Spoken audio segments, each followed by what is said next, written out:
আপনি কি আমাকে পরামর্শ দিচ্ছেন যে আমি এই বার্ডেনটা নির্বাচিত সরকারের জন্য রেখে যাব? রপ্তানি শুল্ক এত উচ্চ পর্যায়ে চলে যাক যেখান থেকে নামানোর জন্য আপনার এই 7 লক্ষ চাকরি, আপনার 1 লক্ষ কোটি টাকার ব্যবসাকে আপনি বাজি ধরতে চান? আপনি যদি চিন্তা করেন যে আজকে ভারতের সাথে যে 50% শুল্ক আরোপ করেছে, আপনি কি চান যে আপনার এই 7 লক্ষ চাকরিকে একটা রিস্কে ফেলে দিতে? আপনি কি চান যে আপনার 1 লক্ষ কোটি টাকার এই সম্ভাবনাকে আপনি বাজি ধরবেন? যদি আজকে আপনি দেখছেন যে কিভাবে যুক্তরাষ্ট্র ট্যারিফ মানে এদিক ওদিক হচ্ছে, মানে কিছুদিন আগেও গত সপ্তাহে আমরা দেখেছি যে কোরিয়ার উপরে 15% শুল্ক মাত্র 2 দিনের ডিফারেন্সে 25% হয়ে গিয়েছে।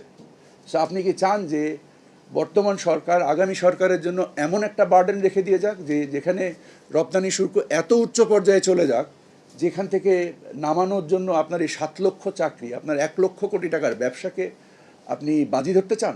এটা তো কমতেও পারে, যেটাকে আপনি বলতেছেন বাড়বে, সেটি তো কমতেও পারে। কারণ কিভাবে কমতে পারে যদি আমাকে একটু ধারণা আপনারা করতেছেন, বিএনপির পক্ষ থেকে কিন্তু ইতিমধ্যে বলা হয়েছে যে মানে নির্বাচনের এত আগে এই ধরনের চুক্তির বিষয়ে আমি এমন কোনো কথা শুনিনি। উনি যেটা বলছেন যে আপনারা যে নেগোসিয়েশন করছেন, নির্বাচিত সরকার তো আপনাদের চেয়ে বেটার নেগোসিয়েশন করতে পারে, আপনি কেন আশঙ্কা করছেন যে বেড়ে যাবে তখন? আমার কাছে এই মুহূর্তে এর থেকে কম শুল্কের কোনো রেফারেন্স নাই। একমাত্র উন্নত দেশগুলো ছাড়া জাপান, ইউরোপিয়ান ইউনিয়ন, তাদের শুল্ক 15%। এছাড়া আমার পার্শ্ববর্তী দেশের শুল্ক অত্যাধিক বেশি।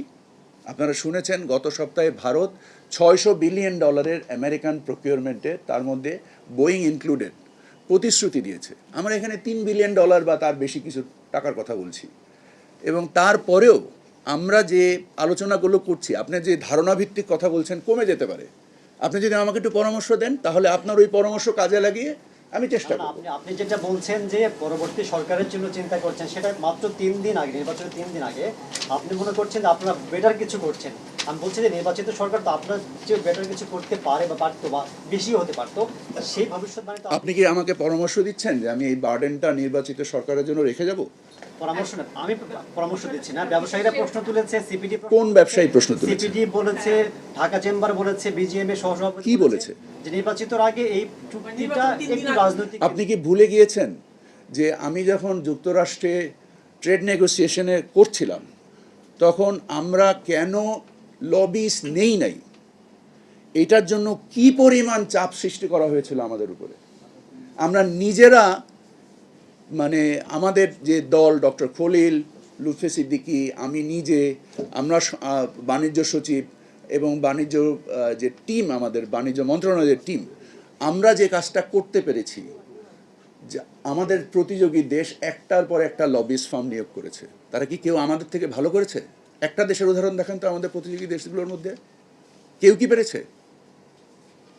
আপনি অযাচিত চাপ প্রয়োগ করে আপনি যে দেশের স্বার্থকে জলাঞ্জলি দেওয়ার তো কোনো মানে আমি দেখি না।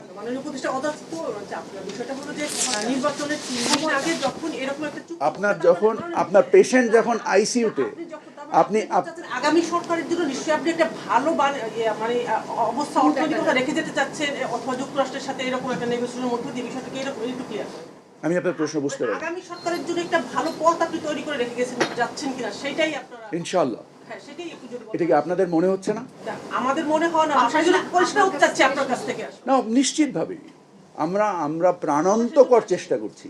সরকার সামগ্রিকভাবে প্রধান উপদেষ্টা সহ যে ধরনের কূটনৈতিক কার্যক্রম চালাচ্ছেন, প্রধান উপদেষ্টা নিজে ফোন করেছেন মানে বেশ কয়েকবার, আমিও সামনে ছিলাম, যে এই শুল্ককে আমাদের বাণিজ্যের জন্য ঘাটতি না ঘটে। যে আপনারা সবাই জানেন যে যুক্তরাষ্ট্রের সাথে আমাদের প্রায় $6 বিলিয়ন, মানে 70-80 হাজার কোটি টাকার বাণিজ্য ঘাটতি রয়েছে। এই 80 হাজার কোটি টাকার বাণিজ্য ঘাটতি নিয়ে যুক্তরাষ্ট্র বলছে, তুমি আমার কাছ থেকে যে পরিমাণ রপ্তানি করো তার থেকে 80 হাজার কোটি টাকার পণ্য আমার কাছ থেকে কম কিনো। সো এই যে কম তুমি কিনছো, এটা তুমি আমার উপরে সঠিক করছো না। তারপরেও প্রায় মানে 80-20, আমাদের রপ্তানি 80 ভাগ বেশি আমদানির তুলনায়। তারপরেও আমরা যে শুল্ক অর্জন করতে পেরেছি, আপনাদের কাছে কি এটা মনে হয় না যে এটা একটা মানে আল্লাহর বিশেষ রহমত? মানে কত পার্সেন্ট কমবে বলে আপনি না, আমি এই বিষয়ে মন্তব্য করব না। কমবে তো? না প্লিজ, আমাকে এমন কিছু বলতে বাধ্য করবেন না যার বিনিময়ে আমার বাণিজ্য আলোচনায় সংকট তৈরি হয়।